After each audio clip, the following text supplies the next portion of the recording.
Halo semuanya, kembali lagi dengan saya Farah. Kita akan membahas hal yang cukup sering dibicarakan di Indonesia saat ini.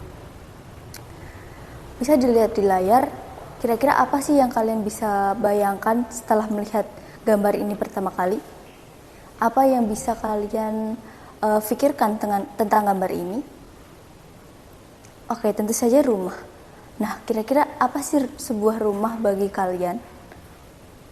Tentu saja, rumah itu merupakan sebuah tempat tinggal yang akan kita huni. Tapi, bagi sebagian besar masyarakat di Indonesia, membeli sebuah rumah itu merupakan sesuatu yang sangat sulit.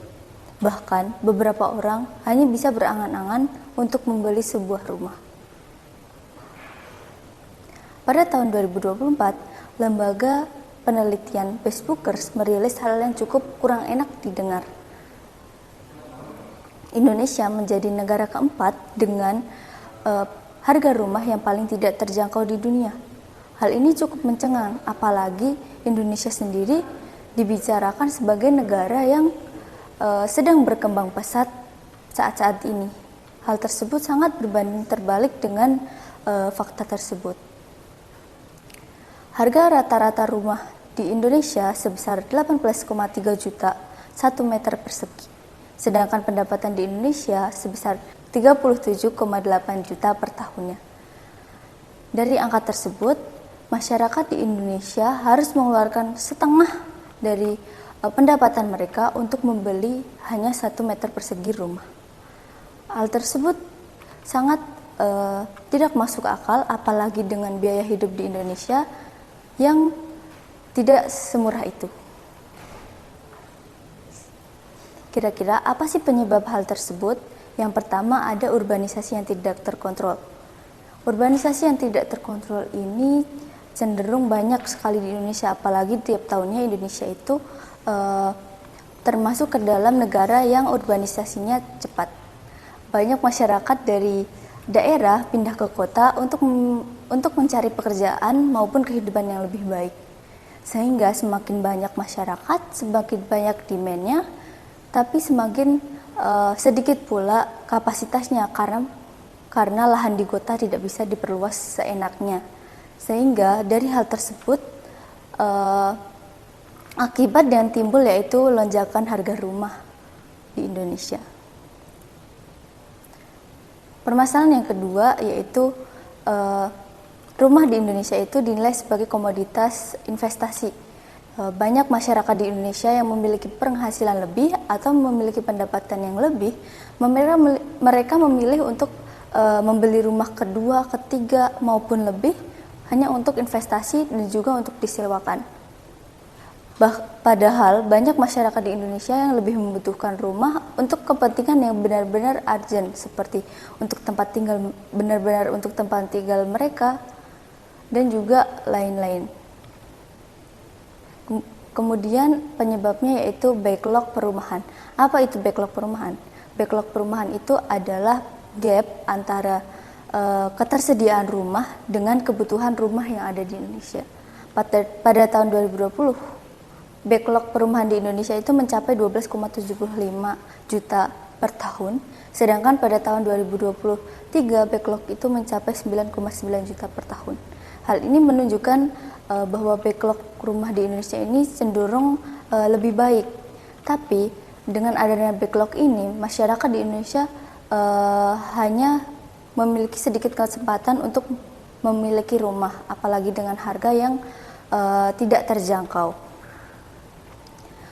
Kemudian alasan yang terakhir yaitu harga atau kenaikan harga rumah itu lebih tinggi dibandingkan dengan kenaikan gaji masyarakat di Indonesia. Meskipun kenaikan harga ini merupakan dampak dari inflasi, tapi kenaikan harga rumah di Indonesia mencapai 2 kali lipat, sedangkan gaji masyarakat di Indonesia hanya naik sebesar 1,3 juta per tahun, yaitu sangat berbanding jauh sekali. Nah, sebenarnya dari permasalahan ini itu lebih banyak permasalahan di dalamnya. Tidak hanya seseorang itu nggak bisa membeli rumah. Nah, permasalahan yang pertama itu yaitu berupa ketidakstabilan hidup.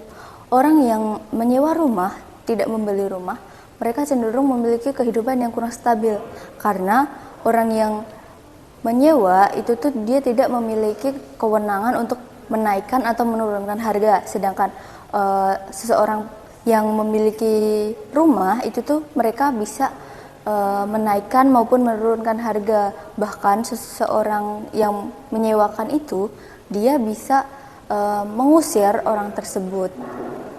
Nah, permasalahan selanjutnya yaitu tidak mampu membangun aset. Seseorang yang menyewa, mereka cenderung kesulitan untuk membangun aset. Karena apa? Karena misalnya KPR, mereka membayar untuk investasi ke depannya. Sedangkan menyewa, mereka membayar ya hanya untuk kehidupan mereka. Jadi maksudnya lebih ke uang berlalu saja kalau menyewa. Kemudian permasalahan yang ketiga, pemukiman yang kumuh semakin menjalar, karena semakin bagus fasilitasnya, maka semakin mahal juga harga yang harus dibayarkan. Banyak orang di Indonesia yang cenderung kesulitan untuk membayar uang lebih untuk mendapatkan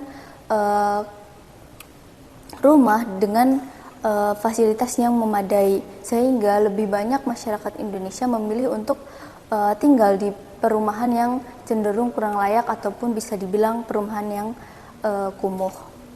Kemudian selanjutnya permasalahannya berupa generasi muda kehilangan harapan untuk memiliki rumah. Berdasarkan survei-survei saat ini banyak dilihat bahwa generasi Z maupun generasi milenial cenderung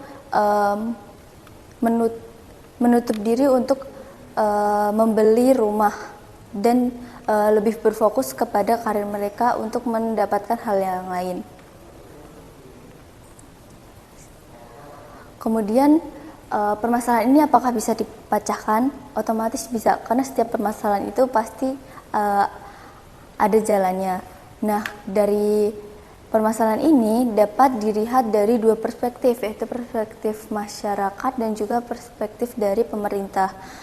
Nah, permasalahan ini kalau dari pemerintah bisa dipecahkan melalui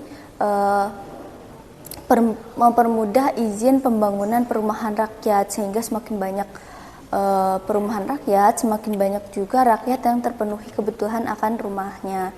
Kemudian yang kedua, ada pembangunan hunian vertikal.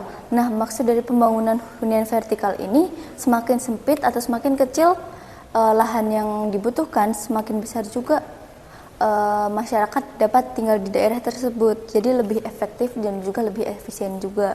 Kemudian yang ketiga, ada penerapan rasio 1:3. Nah, rasio 1:3 itu apa? Rasio 1:3 itu dengan menyeimbangkan satu rumah mewah dengan 2 rumah sedang dan juga 3 rumah sederhana. Kemudian alternatif selanjutnya yaitu subsidi KPR bagi warga yang kurang mampu. Dan juga ada alternatif yang terakhir yaitu akses pembayaran dipermudah bagi masyarakat yang benar-benar membutuhkan, seperti keluarga muda atau masyarakat berpenghasilan rendah. Kemudian dari sisi masyarakat, alternatif yang dapat kita lakukan yaitu yang pertama dengan menolak narasi bahwa rumah itu merupakan sarana investasi. Karena semakin banyak orang yang berpikir seperti itu, semakin banyak juga orang yang cenderung kesulitan untuk mendapatkan rumah. Terus yang kedua, ada mendukung kebijakan untuk melindungi pembeli pertama. Jadi melindungi pembeli pertama itu harus dilakukan, bukan hanya mempedulikan investor saja. Kemudian yang terakhir yaitu dengan angkat bicara tentang krisis ini. Jadi kita harus menyuarakan tentang krisis ini, baik itu di media terbuka, media sosial maupun platform lain, yang tentunya dengan kita menyuarakan ini semakin banyak orang tahu dan semakin banyak orang yang sadar akan krisis ini. Nah, tentang masalah rumah ini sebenarnya sudah tercantum dalam Undang-Undang Dasar tahun 1945 pada pasal 28H ayat 1. Sebenarnya dalam pasal ini membahas bahwa setiap orang itu memiliki hak untuk mendapatkan tempat tinggal yang layak dan juga memiliki pelayanan kesehatan. Tapi realitanya hal tersebut masih sulit dicapai oleh Indonesia, kadang konstitusi itu tidak sesuai dengan realitanya dan saling berbanding terbalik. Oleh karena itu, bagi masyarakat dan pemerintah perlu menyatukan tujuan mereka sehingga masalah-masalah ini dapat teratasi. Mungkin sekian dari saya. Terima kasih.